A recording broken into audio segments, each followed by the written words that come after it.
All right, good day everyone. Welcome again to biology's class. Today we're talking about relevance of biology to agriculture, and by the end of this lesson, we're talking about every learner should know how to classify plants botanically, agriculturally, based on life cycle, and outline some effects of agricultural activities on ecological system. So these are what we'll be looking at in this particular lesson. So let's look at how to classify plants botanically. Now, plants are classified botanically into three groups or three divisions. First, we have the thallophytes, the bryophytes, then the trichophytes. So the thallophytes, bryophytes, and trichophytes. These are the three botanical classification of plants, or we can say the three scientific classification of what? Of plants. So let's start with the first one, thallophytes. Thallophytes are divided into three parts also. We have the rhodophyta, which is the red algae. We have the chlorophyta, which is the green algae. We have the picaphyta, which is the brown algae. Now let's look at the characteristics of a thallophyte. How do we know a thallophyte? Now, number one, they are simple microscopic plants and they're mostly aquatic. Some of them are unicellular, e.g., like Chlamydomonas, while some of them are multicellular, e.g., the Spirogyra. Now, they have no true roots, they have no true stem, and they have no true leaves. Number four, they have no cellular walls. All right. An example of thallophytes include the Chlamydomonas, the Spirogyra, the Vuvus, and so on and so forth. So these are some of the characteristics we can use to know a thallophyte. So they're mostly simple aquatic microscopic plants, which means we can only see them using the microscope. Some can be unicellular or they can be multicellular. And take note, they have no true roots, stem, or leaves. Neither do they have any cell wall. And examples are the Chlamydomonas, the Spirogyra, and the Vuvus. These are examples, or these are examples of what? Thallophytes. And up there is the what? The characteristics of thallophytes. Now look at this picture, as you can see. That's the picture of a Spirogyra. That's the picture of a Chlamydomonas. So for the Spirogyra, it's a multicellular organism. For the Spirogyra is a multicellular organism, while the Chlamydomonas is a unicellular organism. And we also have the Vuvus, that is the Vuvus. Those are examples of thallophytes which we discussed. That is Spirogyra, Vuvus, and Chlamydomonas. Let's look at the second classification of plants based on botanical structure. We have the bryophytes. Now, the bryophytes, these are the features or the characteristics of a bryophyte. Number one, they are complex multicellular green plants. Number two, character is that they lack true roots, stems, leaves, but they have structures that resemble that resemble like roots, that resemble stem or leaves, but they are not actually roots, stem, or leaves. They just have structures that resemble these features. Now, they are non-vascular plants. That is to say, they do not have vascular tissues to transport nutrients and water around parts of the plant. Number four, they are usually found growing along moist places that are wet. And examples include the mosses and the liverworts. Of this picture we are seeing here are pictures of examples of bryophytes. Now we have this particular one. The first one has to do with the liverworts, which you are seeing. I believe many of us have seen this picture before. We've seen these rocks these are the mosses, and that is the liverworts we are seeing. So this is the liverworts, and this is the mosses. Some use it as beautification for their walls. Let's look at the last division of plants based on botanical structure. We have the trichophytes, or you call it the trichophyte. So the trichophytes, they are vascular plants with true roots. They have stem, they have leaves. Now, trichophytes can be grouped into two divisions. Number one, they are grouped into pedrophytes, they are grouped into tridophytes, and number two, they are grouped into spermatophytes. So they're grouped into pteridophytes. Take note, the P is silent, so it's pteridophytes, and number two, spermatophytes. Let's look at features of the pteridophytes. Alright, pteridophytes, they are multicellular and vascular green plants, which means they can conduct nutrients from one part to another in the plant. They are non-flowering plants, which means they don't produce flower. Now they have true roots, they have true stem, and they have leaves. And they are mainly terrestrial plants, while a few of them are actually aquatic. And they are non-seed producing plants. They don't produce seed at all. Why? Because they are they just belong to the family of the pteridophytes, which they don't produce it at all. And number six, they produce sexually by what? By spores. They produce sexually by what? By spores. An example of um, pteridophytes is the ferns. Are good examples. Many of us have seen this all around us in our environments. I mean, in our place of school, or maybe on some walls, or by the walkway down to our school. These are examples of a pteridophyte. As we are seeing, examples of ferns that we are seeing. Ferns. It's examples of ferns that we are seeing. So they are basically all around us. As you can see, they have, you can see the leaf. That means they have leaf. You can see the stem, they have stem. And if you put them, they have roots. And they also have vascular tissues that they can use to transport nutrients around them. So these are the pteridophytes.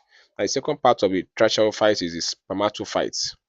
Now spermatophytes is now subdivided into two, which is the gymnosperm and the angiosperm. The gymnosperm and the angiosperm. Let's look at characteristics of the gymnosperm. Now they are plants with naked seeds. Now the gymnosperm do not bear flowers. They are non-flowering plants. They have true roots, of course, they have true stem and leaves. Now they bear their seeds on a special structure called cone. The naked seed is bared on a special structure called cone. And they are vascular green plants, which means they can conduct nutrients and minerals around the parts of the plant. Examples are the pine, the cycads, the ginkgos, and the conifers. So these are examples of what? Gymnosperm. The pine is usually trees that we use for our Christmas trees during the Christmas time. So that's examples of a gymnosperm. Those yellow stuff you are seeing are the seeds you are seeing. The seeds are dry naked, they're not inside the fruits, they are outside, exposed outside. That's the ginkgo, those are the ginkgo, and that is the conifer you are seeing right there. That's the conifer. This particular one is usually used to design our Christmas trees and others. These are examples of gymnosperm which we just discussed about. I believe many of us have seen this kind of trees and plants around us. So they are classified under the spermatophytes as the gymnosperm. Right? These are the gymnosperm. But let's move on to the next slide. Okay. All right. The second version of the spermatophyte, we have the angiosperm. And the angiosperm is also divided into two groups. We have the monocotyledonous plants. We have the dicotyledonous plants. But let's look at the characteristics of angiosperm. Then we'll go back to its division. Now, number one, they are complex green flowering plants. They have vascular plants, which means they have vascular tissues. They have well-developed and complete flowers. Their seeds are enclosed in a fruit. And number five, they have more specialized reproductive mechanism, which involve pollination and fertilization. So these are the characteristics of the angiosperm. They are complete green flowering plants and they have vascular tissues. They have well-developed and complete flowers. Now their seeds, unlike the other one, is enclosed in a what? In a fruit. And they have specialized reproductive mechanism which involves pollination and fertilization. These are the characteristics of the angiosperm. So when we divide the spermatophyta into two, the angiosperm, these are the features of the angiosperm.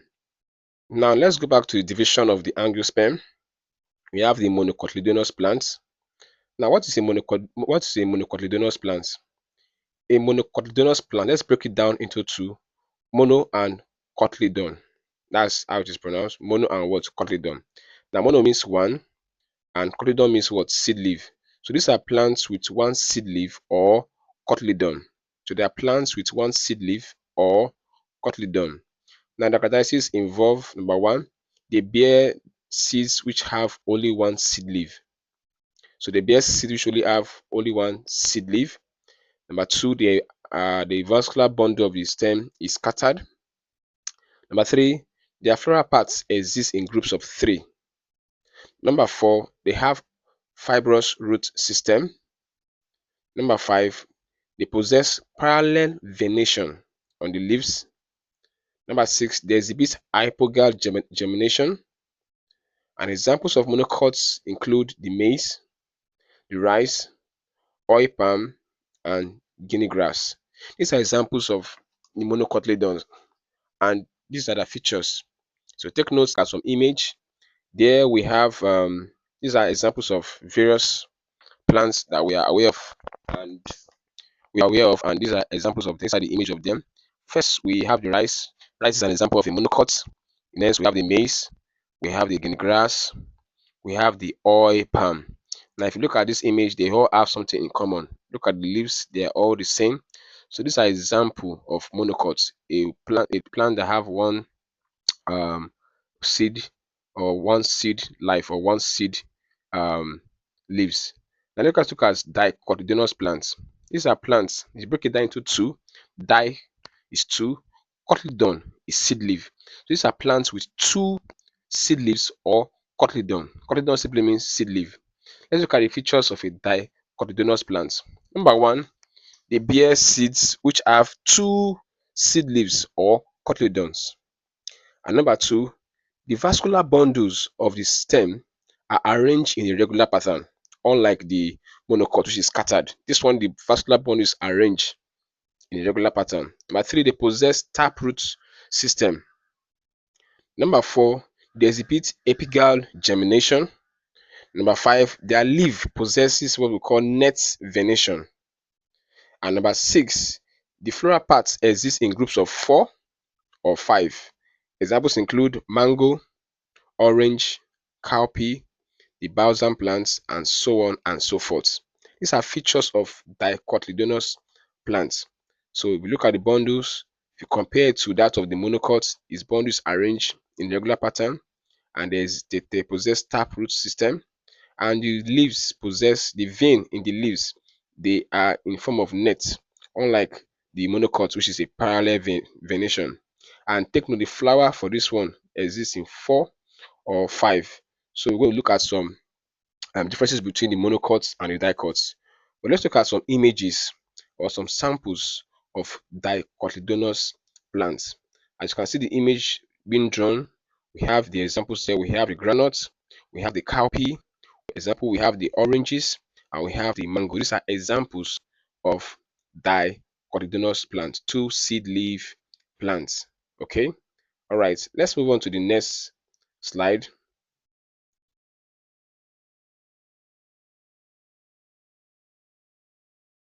Now let's look at the next subtopic, which is agricultural classification of plants. So we are through with botanical classification of plants. Let's look at agricultural classification of plants. How do we classify plants agriculturally?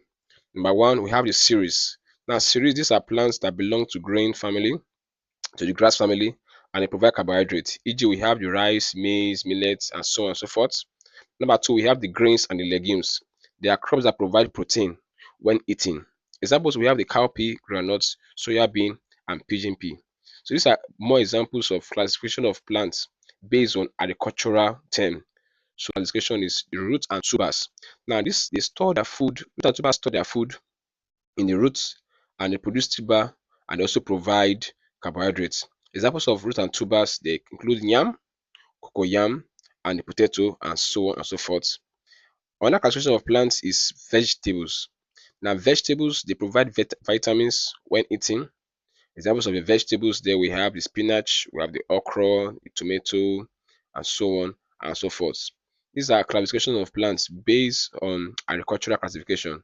So we have the root and tubers, which you can see that your yam being sliced. These are the yams, and those are the vegetables. You can see the broccoli. We have the red pepper, the bell pepper, tomato, the carrots, and so on. Agricultural classification. Look at the fruits. Now, fruits, they provide us vitamins and minerals when eaten. An example include your orange, mango, apple, and so on and so forth. Next, we have your beverage plants. These are plants that provide food drinks when processed into finished products. An example includes your coffee, your tea, your cola. We also have spices. These are crops that provide vitamins and minerals. Those crops usually used to spice our food. Example, we have the pepper, ginger, the garlic, onion, and so on and so forth. So for the beverage plants, when processed, they can be used as food drink. We drink them. So example, we have the coffee, the tea, and the cola. While the spices, they include crops that we use to, make our food to be spicy or make our food to be more delicious. And they include the ginger, pepper, the garlic, onion. We also have curry, we also have thyme, and so on and so forth. Now, the oil palm, they provide oil when processed for both domestic and industrial uses. So the oil are used both domestically and are used both industrially. So domestically, which means we use them at home for cooking, for various works at home. Then also industries, we also use them in industries to carry out some various activities in industries. For example, we have the oil palm, we have the granite, we have the melon, we have the coconut, we have the cotton. I also have fiber crops, which is another example of a crop that is classified under agriculture. These are crops that are used for making clothes, ropes, and bags. So most of our clothes, our ropes and bags are gotten from fiber cloths. Examples include the cotton, sisal, hemp, kinaf, and hibiscus. They also have the latex crop. These are crops that produce what we call sticky liquid called latex. So they produce white sticky liquid called latex, which is used for making plastics and rubber. So most of the rubber we use, most of them come from what? From crop.